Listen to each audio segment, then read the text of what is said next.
जय हिंद, नमस्कार। स्वागत है एक बार पुनः आप सभी का डेली करंट अफेयर्स के इस क्लास में। दोस्तों, कल से ही विधिवत तरीके से करंट अफेयर्स की क्लासेस पुनः शुरू हुई है। जो एक्चुअली हमने आपको बतलाया था, कुछ परेशानियों के कारण से, एक्चुअली परेशानी बहुत बड़ी थी जिस वजह से क्लासेस एब्सेंट हुई।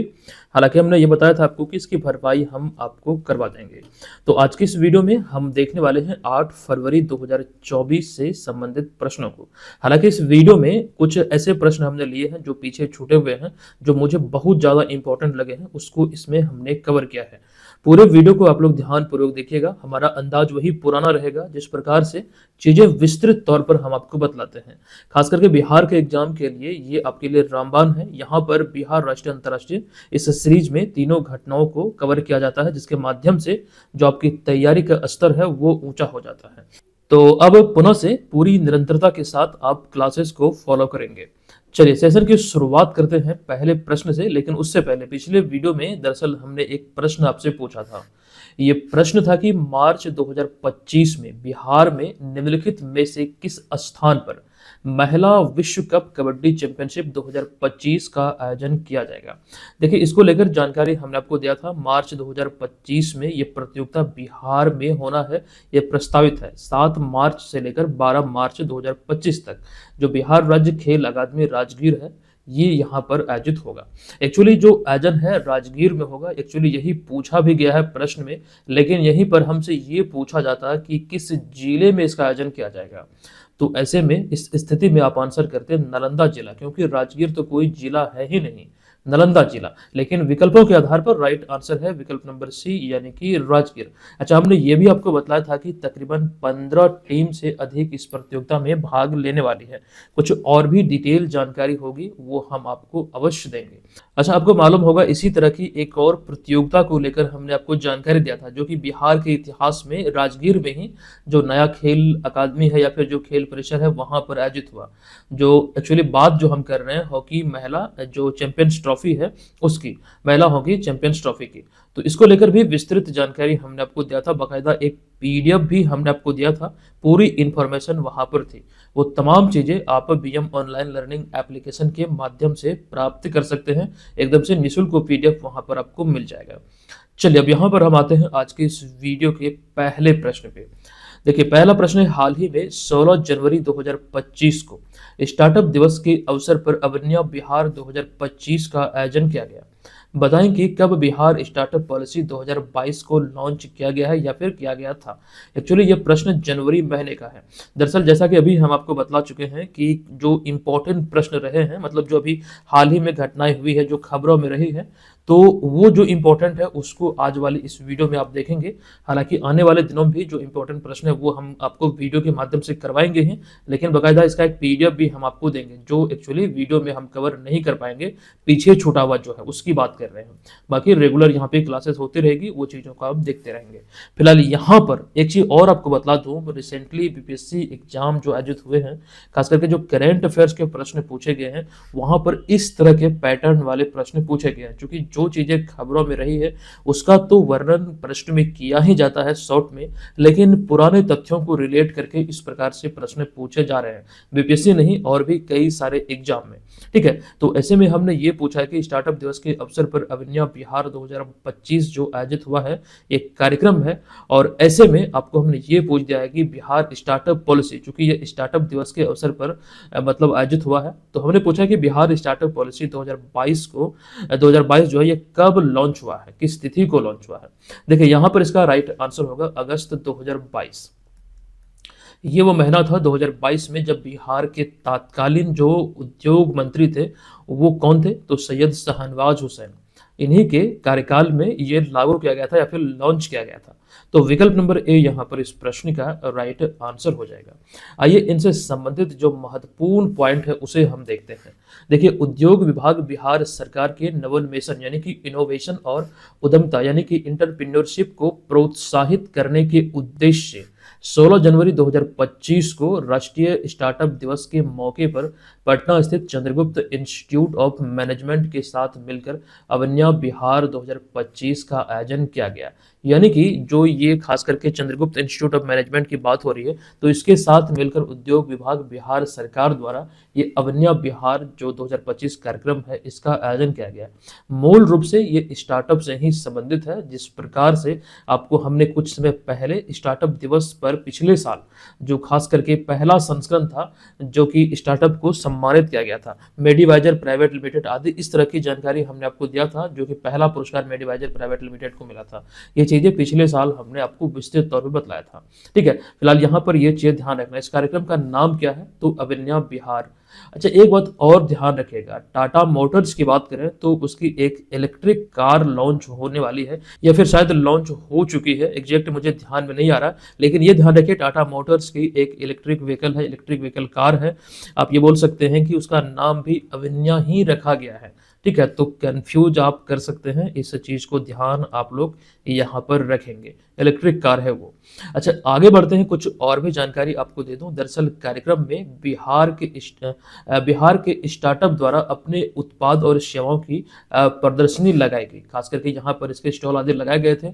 और इस कार्यक्रम के मुख्य अतिथि कौन थे, तो बिहार के उद्योग सह पर्यटन मंत्री नीतीश मिश्रा थे। इन्हीं के द्वारा यहाँ पर इस कार्यक्रम का उद्घाटन करते हुए स्टार्टअप के लिए एक नए पोर्टल का भी शुभारंभ किया गया। साथ ही साथ इस कार्यक्रम में बिहार खादी कैलेंडर 2025 का भी अनावरण किया गया। ये कुछ बेसिक सी जानकारी है इससे संबंधित, जो कि आपको हर हाल में ध्यान रखना है। अच्छा, जिसकी चर्चा एक्चुअली में हम कर रहे थे बिहार स्टार्टअप पॉलिसी की, तो इस बात को ध्यान रखेंगे, अगस्त 2022 में बिहार के तत्कालीन उद्योग मंत्री सैयद शाहनवाज हुसैन ने बिहार स्टार्टअप पॉलिसी 2022 को लॉन्च किया था।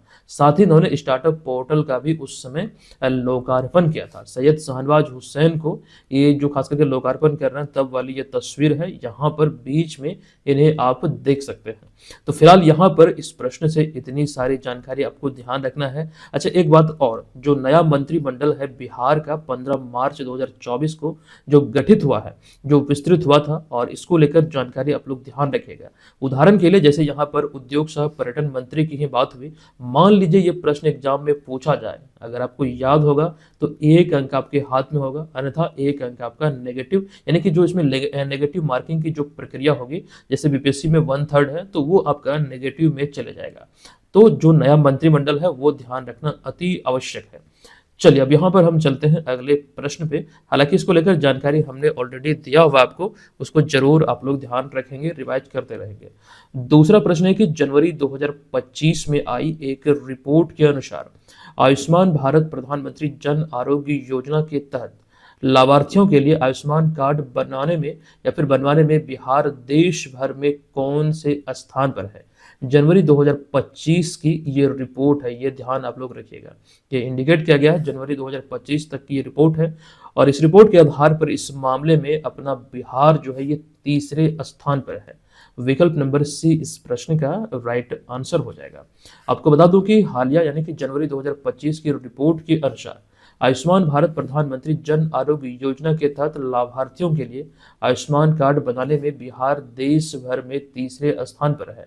अच्छा, आयुष्मान भारत प्रधानमंत्री जन आरोग्य योजना की बात करें तो इस समय वर्तमान में पूरी दुनिया में जो खास करके स्वास्थ्य से संबंधित, खास करके अगर हम बीमा की बात करें तो ये सबसे बड़ी योजना है, ये आप लोगों को ध्यान रखना है। अच्छा, आपको बता दूं कि जो नवीनतम रिपोर्ट कहती है, आयुष्मान भारत के डैशबोर्ड के अनुसार बात करें तो अब तक बिहार में 3,67,00,000 से अधिक आयुष्मान कार्ड बनाए जा चुके हैं।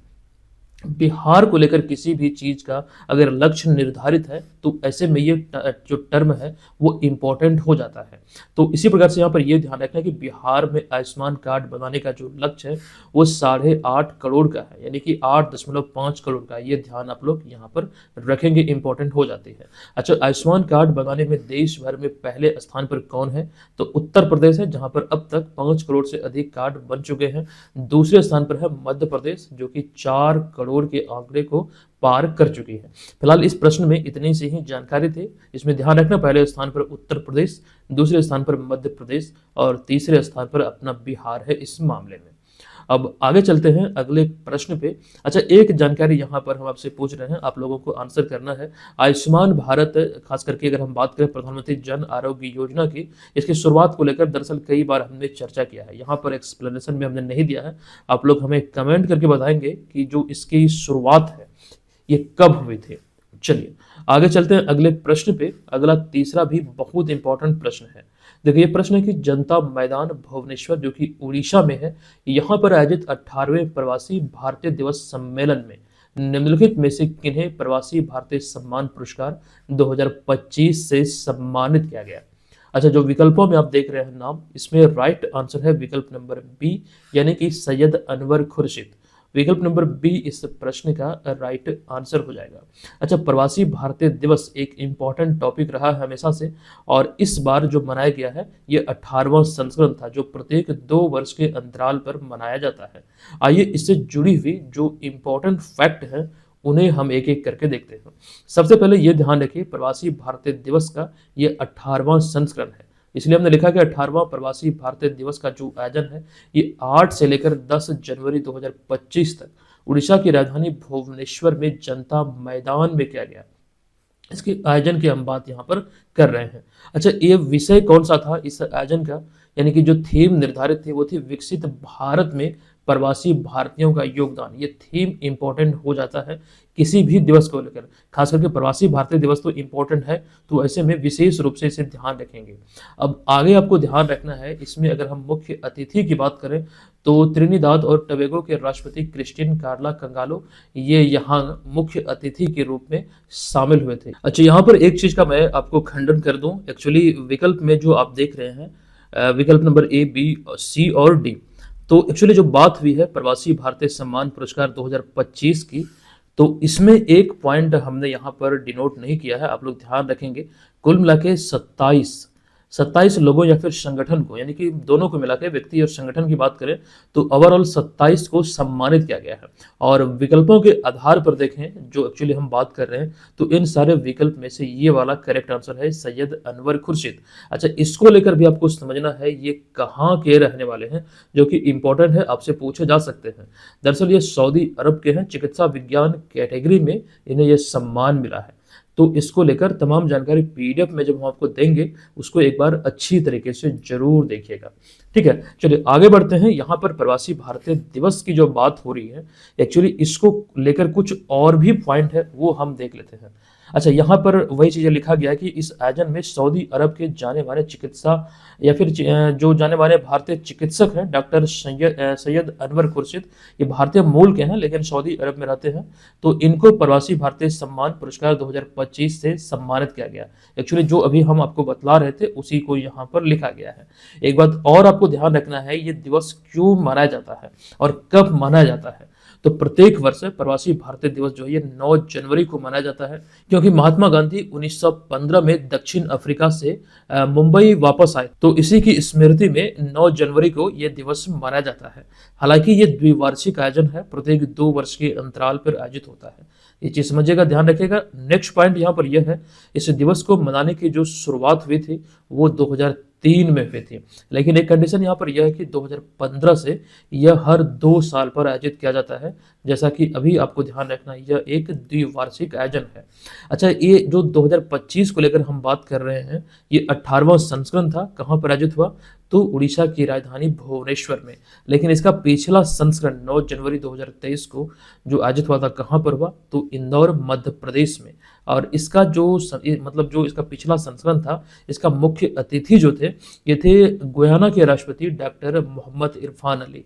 ये भी ध्यान रखने योग्य, ऐसा मत सोचिएगा कि 2025 वाला ही एग्जाम में पूछा जा सकता है, क्योंकि अभी जो बदलता हुआ स्वरूप है एग्जाम में प्रश्न पूछे जाने की, वो आपको पिछले संस्करण से भी संबंधित पूछा जा सकता है, इसकी भी प्रबल संभावना बनती है।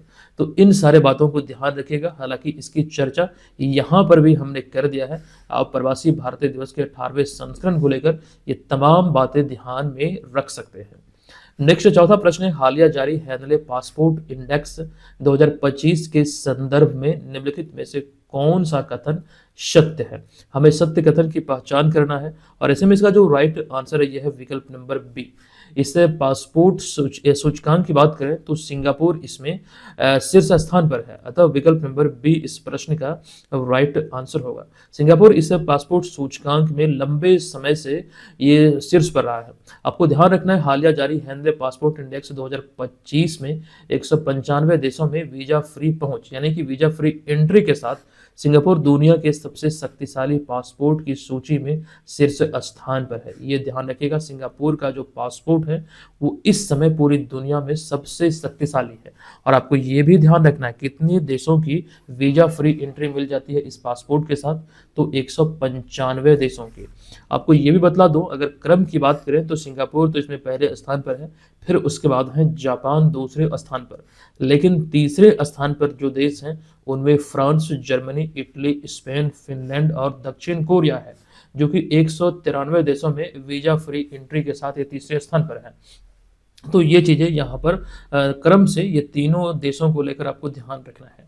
अच्छा, एक बात और यहाँ पर आपको बता दूं, भारत के संदर्भ में अगर देखें तो इस रैंकिंग में भारत 5 पायदान नीचे खिसक कर 50वें स्थान पर आ गया है और भारतीय पासपोर्ट के जरिए अब 57 देशों में वीजा फ्री यात्रा की जा सकती है। यानी कि फ्री वीजा एंट्री की बात करें भारतीय पासपोर्ट के साथ तो वो देशों की संख्या कितनी है, 57 यानी कि 57। अच्छा, सुपर पावर अमेरिका की बात करें तो अमेरिकी पासपोर्ट की बात करें इस सूची के अनुसार तो इस सूची में 90 स्थान पर है, जबकि वहीं पर इस सूची की बात अंतिम पायदान से करें तो अंतिम पायदान पर पाकिस्तान और यमन 103वें स्थान पर जो अंतिम पायदान है वो है। उसके बाद 104वें पे इराक है, सीरिया है 105वें पे, जबकि अफगानिस्तान जो है 106वें स्थान पर है, जो कि इस सूची में सबसे निचले पायदान पर है। सबसे निचले पायदान पर कौन है ओवरऑल, तो अफगानिस्तान। सबसे टॉप पर कौन है, तो सिंगापुर। तो इतनी सारी जानकारी यहाँ से ध्यान रखेंगे। चलिए अगला प्रश्न है, हाल ही में डीआरडीओ द्वारा विकसित मल्टी लेयरिंग क्लोथिंग सिस्टम का नया नाम क्या है, जो कि अत्यधिक ठंड के मौसम में सुरक्षा के लिए डिजाइन किया गया। जो भारतीय सैनिक हैं जो खास करके ठंड वाले क्षेत्र में सीमा की सुरक्षा करते हैं, उनको ध्यान रखते हुए इस तरह का ये सिस्टम तैयार किया गया है। तो राइट आंसर है जो इसका नाम दिया गया है हिम कवच, यानी कि विकल्प नंबर सी इस प्रश्न का राइट आंसर हो जाएगा। आपको बता दूं कि रक्षा अनुसंधान और विकास संगठन यानी कि डीआरडीओ ने multi layer clothing system him कवच HIMKAVACH ये मतलब कि विकसित किया है। ये आपको ध्यान रखना है, इसका नाम क्या दिया गया है, हिम कवच, जो कि आप यहाँ पर जैसा देख रहे हैं मल्टी लेयर क्लोथिंग सिस्टम। ये जो आपको दिख रहा है ये सभी इसमें लेयर है जो कि खास करके तापमान को एकदम मेंटेन करने में एक अहम भूमिका निभाती है, ठंड से बचाती है। ठीक है, तो ये बहुत अच्छी तरीके से इसे विकसित किया गया है। आइए जानते हैं इसके बारे में कुछ विशेष जानकारी। दरअसल ये विशेष रूप से अत्यधिक ठंड के मौसम में सुरक्षा के लिए डिजाइन किया गया है डीआरडीओ द्वारा, जो कि प्लस 20 डिग्री सेल्सियस से लेकर -60 डिग्री सेल्सियस तक के तापमान में भी सैनिकों को सुरक्षा प्रदान कर सकेगा। अर्थात यहाँ पर यह ध्यान रखना है कि 20 डिग्री सेल्सियस तापमान से लेकर -60 डिग्री सेल्सियस तक तापमान में ये जो कवच है हिम कवच, ये सैनिकों को सुरक्षा प्रदान करेगा। हालांकि अब तक की बात करें तो भारतीय सेना अब तक डीआरडीओ के द्वारा ही विकसित डीआरडीओ के defence institute of physiology and allied sciences द्वारा विकसित extreme cold weather clothing system का उपयोग करती थी, लेकिन अब इसे अपग्रेड किया गया है, नया नाम दिया गया है हिम कवच और नए तरीके से इसे डिजाइन किया गया है। और ये विशेष रूप से आप लोग ध्यान रखेंगे कि ये जो क्षमता है वो क्या है, मतलब किस कंडीशन में ये तापमान से भी सुरक्षा प्रदान करेगा। तो एक बार पुनः दोहरा दें, 20 डिग्री सेल्सियस से लेकर -60 डिग्री सेल्सियस तक। ठीक है, इतनी सारी जानकारी ध्यान रखना। हम चलते हैं अगले छठे प्रश्न पे। निम्नलिखित में से कौन सा देश जनवरी 2025 में आधिकारिक तौर पर ब्रिक्स का पूर्ण सदस्य बना है? देखिए यहाँ पर इस प्रश्न का जो राइट आंसर है, जो विकल्प आप देख रहे हैं इसमें करेक्ट है विकल्प नंबर बी, यानी कि इंडोनेशिया अभी हाल ही में ब्रिक्स का नया सदस्य बना है। और ऐसे में अब ब्रिक्स देशों में बात करें तो इसकी संख्या बढ़कर हो गई 11। अच्छा, इसकी पूरी जानकारी आपको दोबारा कहीं से भी नहीं पढ़नी पड़ेगी, अभी हम आपको विस्तृत तौर पर देने वाले हैं। ध्यान से इसको देखिएगा। देखिए, जनवरी 2025 में इंडोनेशिया आधिकारिक तौर पर 11वें सदस्य के रूप में ब्रिक्स में सम्मिलित हुआ है। ठीक है, अब समझना यहाँ पर यह है, दरअसल वर्ष 2010 में दक्षिण अफ्रीका इसमें शामिल हुआ था, जिसके बाद यह ब्रिक्स से ब्रिक्स हो गया। क्योंकि अगर हम ब्रिक्स के संस्थापक देशों की बात करें तो संस्थापक सदस्य देशों में ब्राजील, रशिया, भारत और चाइना था, जिसे कि कहा जाता था BRIC। ठीक है, ये अब ध्यान रखिए, ब्राजील, रशिया, इंडिया, चाइना। लेकिन 2010 में दक्षिण अफ्रीका इसमें शामिल हो गया, जिसके बाद ये ब्रिक्स से हो गया ब्रिक्स, ये ध्यान रखिएगा। लेकिन अभी कुछ चीजें और भी खबरों में रही थी, पहले उसको हम लोग देखेंगे।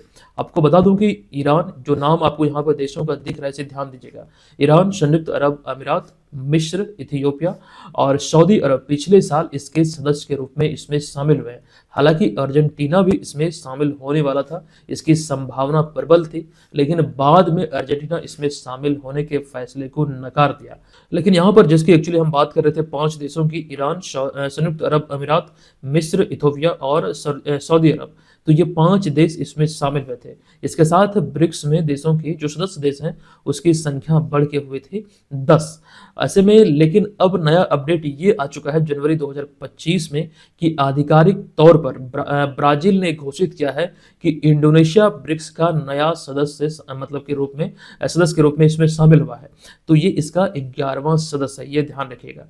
एक प्रश्न यहाँ पर आप लोगों को ध्यान रखना है कि ये तो 11वां सदस्य के रूप में इंडोनेशिया इसमें शामिल हुआ है, लेकिन ये घोषित किसने किया है? तो ब्राजील द्वारा ये घोषित किया गया। ये चीज यहाँ पर मिस हुआ, हमने नहीं लिखा है, ये चीज आप लोग नोट जरूर कर लीजिएगा, ब्राजील द्वारा घोषित किया गया। अच्छा, भारत के संदर्भ में ये ध्यान रखना, जैसा कि अभी हम आपको बतला रहे थे कि भारत जो है ब्रिक्स के संस्थापक सदस्य देशों में एक है, जो कि ब्राजील, रशिया, चाइना के साथ। ठीक है, कुल मिलाकर 4 इसके संस्थापक देश है। वर्तमान में ब्रिक्स में अगर हम बात करें तो 11 सदस्य देश हैं और ये आंकड़े जनवरी 2025 तक के हैं, ये ध्यान रखिए। अच्छा, ब्रिक का जो पहला शिखर सम्मेलन, जब इसका नाम ब्रिक था, यह शिखर सम्मेलन 2009 में रूस में यानी कि रशिया में आयोजित किया गया था। अच्छा, भारत के संदर्भ में ये जुड़ी जानकारी बहुत इंपॉर्टेंट है। भारत अब तक 3 बार ब्रिक्स शिखर सम्मेलन की अध्यक्षता किया है। पहली बार 2012 में, फिर 2016 में और रिसेंटली 2021 में ब्रिक्स शिखर सम्मेलन की जो अध्यक्षता है वो भारत द्वारा किया गया है। इतनी जानकारी ब्रिक्स को लेकर ध्यान रखिएगा। आई होप यहाँ पर सभी चीजें कवर होती है। हालांकि ब्रिक्स को लेकर और भी कई सारे पॉइंट है, खास करके इसके स्थापना आदि को लेकर, ये आप यहाँ पर ध्यान रख सकते हैं। 16 जून 2009 को ये अस्तित्व में आया था। ठीक है, इसका मुख्यालय संघाई चाइना में है। फाउंडर में अगर हम बात करें संस्थापक देशों में रशिया, चाइना, इंडिया, ब्राजील है। सदस्य देश की बात करें तो अब ये बढ़कर 11 हो चुकी है। हमने यहाँ पर ये सभी को अपडेट कर दिया है, ध्यान रखेंगे। इसके उद्देश्य के बारे में लिखा गया है। अच्छा, जिस प्रकार से ब्रिक्स इंपॉर्टेंट है आपके लिए, उसी प्रकार से कई और संगठन है इसी तरह के मिलते जुलते। ब्रिक्स के अतिरिक्त में बात करें तो क्वाड हो गया, इसके अतिरिक्त सार्क है और बिम्स्टेक।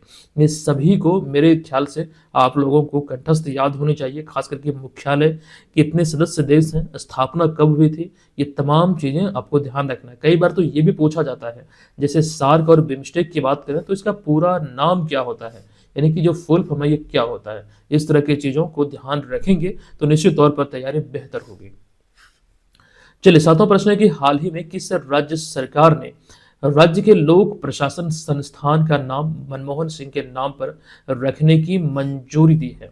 ठीक है, इसका राइट आंसर होगा हिमाचल प्रदेश। अच्छा, आपको मालूम है रिसेंटली मनमोहन सिंह का निधन हुआ और ऐसे में ये खबरों का विषय रहा, तो अभी ये अपडेट निकल कर आई है कि हिमाचल प्रदेश सरकार राज्य यानी कि हिमाचल लोक प्रशासन संस्थान का नाम बदलकर इन्हीं के नाम पर रखेगी, जिसकी मंजूरी दी गई है।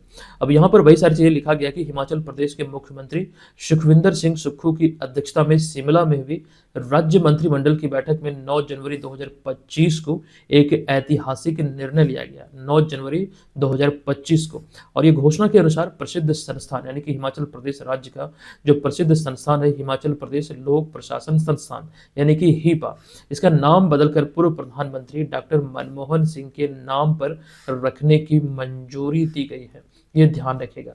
मनमोहन सिंह की बात करें तो मनमोहन सिंह से जुड़ी हुई ये जानकारी इंपॉर्टेंट है कि डॉक्टर मनमोहन सिंह भारत के पहले सिख प्रधानमंत्री थे। ब्रिटिश भारत में उनका जन्म 26 सितंबर 1932 को पंजाब प्रांत में हुआ था। इन्हें आप यहाँ पर तस्वीर में देख रहे हैं। रिसेंटली 26 दिसंबर को 2024 को ये 92 साल की उम्र में ये खास करके प्राण त्याग दिए, यानी कि इनका निधन हो गया। ये ध्यान रखिए, 26 दिसंबर 2024 को 92 वर्ष की आयु में इनका निधन हुआ। तो फिलहाल यहाँ पर इतनी जानकारी है। अच्छा, मनमोहन सिंह से जुड़ी हुई और भी कई जानकारी हमारे पास है, वो आने वाले दिनों में जब इसकी चर्चा होगी तो विस्तृत तौर पर हम आपको अवश्य देंगे। फिलहाल यहाँ पर इतनी जानकारी ध्यान रखिए। चलते हैं अगले प्रश्न पे। प्रश्न की निम्नलिखित में से डैश इस बार गणतंत्र दिवस 2025 के मौके पर मुख्य अतिथि थे। बहुत इंपॉर्टेंट प्रश्न है और जब भी इसकी चर्चा हुई है हर बार हमने डिटेल में आपको जानकारी दिया है। गणतंत्र दिवस 2025 की बात करें तो इस बार जो मुख्य अतिथि के रूप में मतलब शामिल थे ये थे प्राबावो सुबियांतो, यानी कि विकल्प नंबर ए इस प्रश्न का राइट आंसर होगा। और सवाल यह है कि किस देश के राष्ट्रपति हैं ये, तो इंडोनेशिया के। अच्छा, यहाँ पर कई जानकारी इंपॉर्टेंट हो जाती है, वो चीजें आप देखेंगे तो अच्छी तरीके से समझ पाएंगे।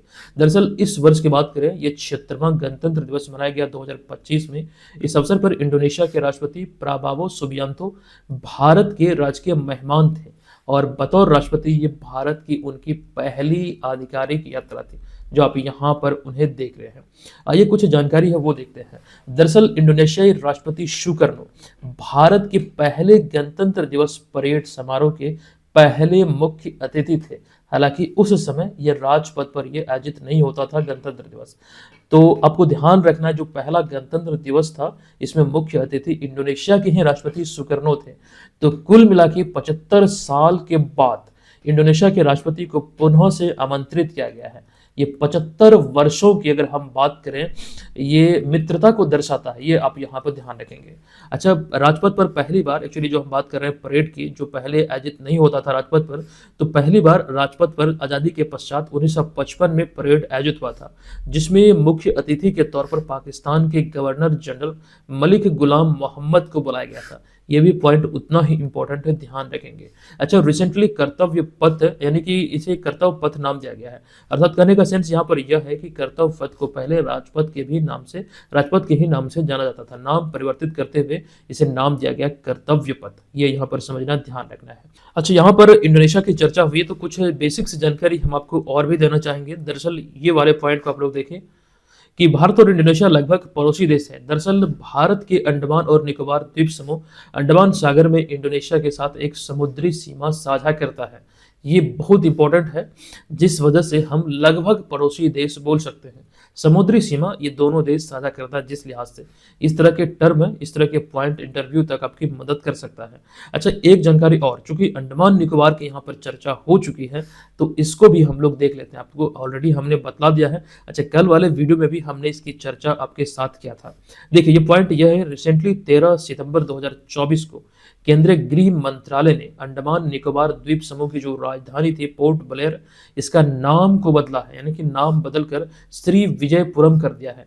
यहाँ पर आप लोग ध्यान रखेंगे, श्री विजयपुरम किया गया है इसका नाम को परिवर्तित करते हुए। एक बार पुनः हम इस चीज को दोहरा दें, पहले भी हमने आपको बताया है कि राजधानी नहीं बदला गया, बल्कि राजधानी का नाम पोर्ट ब्लेयर से बदलकर श्री विजयपुरम किया गया है।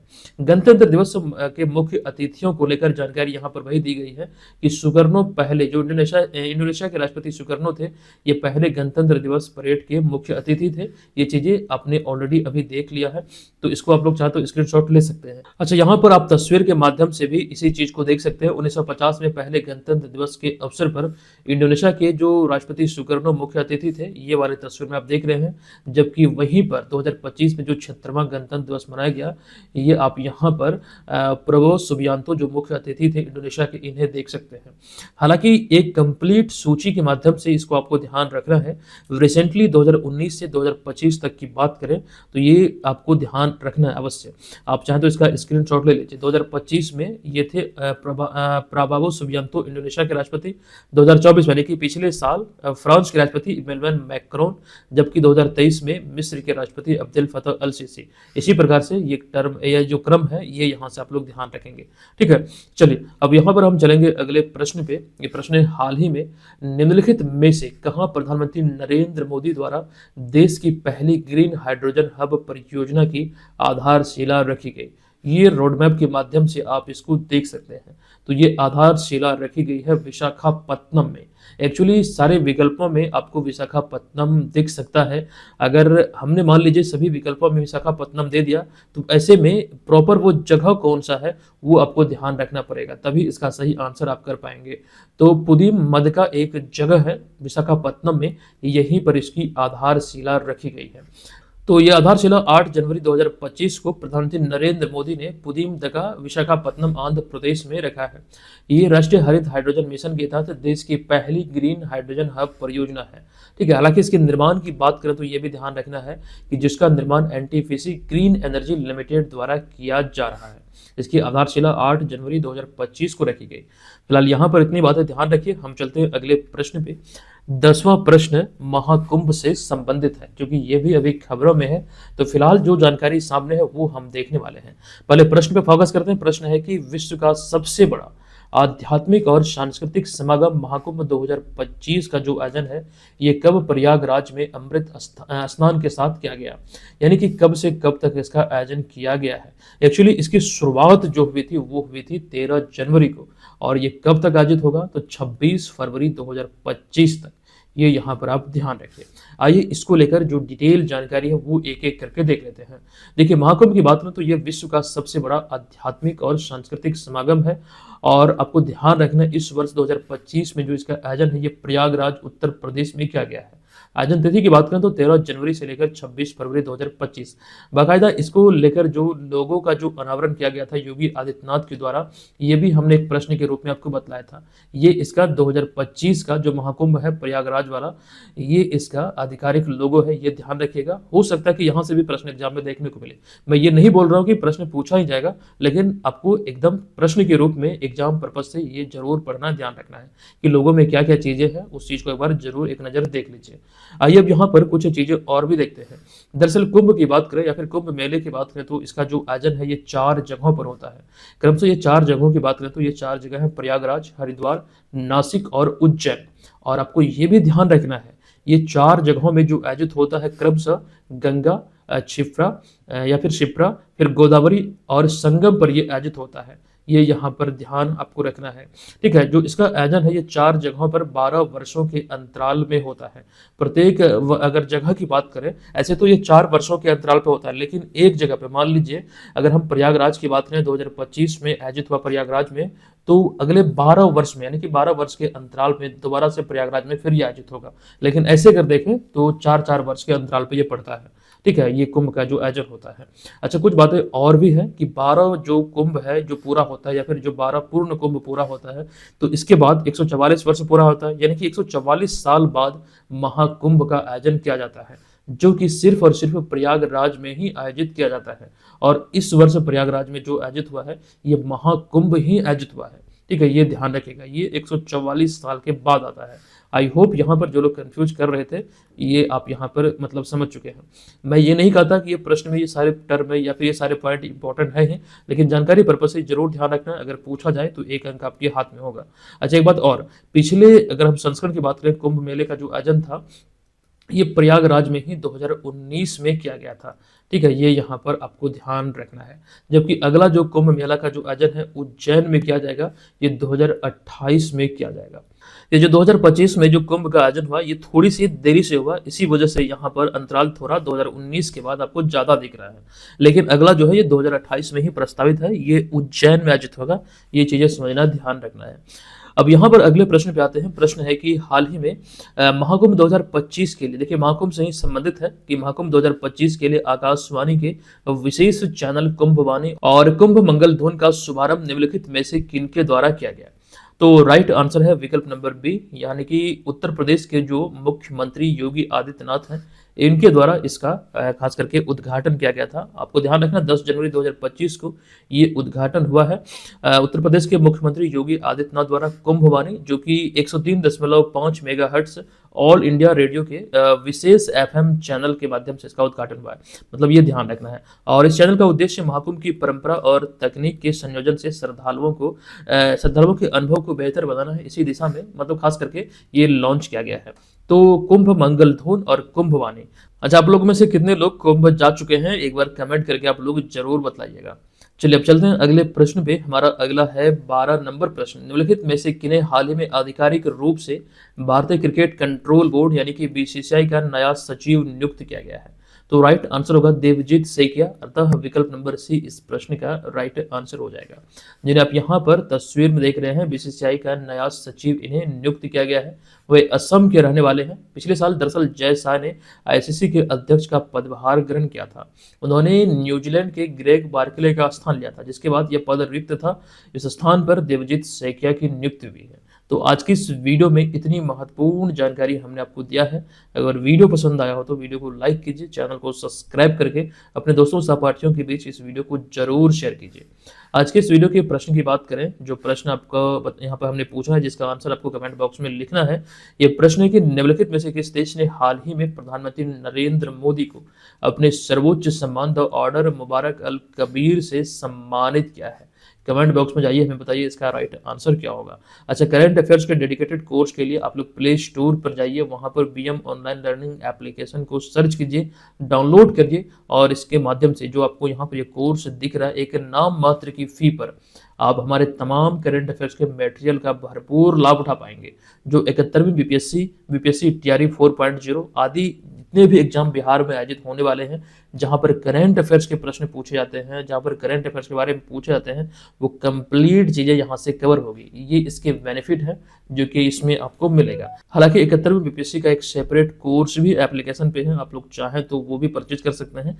करंट अफेयर्स का पूरा कंटेंट जो आप यहाँ पर देख रहे हैं वो उसमें आपको मिल जाएगा। चलिए आज के सेशन को हम यहाँ पर समाप्त करते हैं। मिलेंगे नेक्स्ट वीडियो में, तब तक के लिए धन्यवाद। जय हिंद।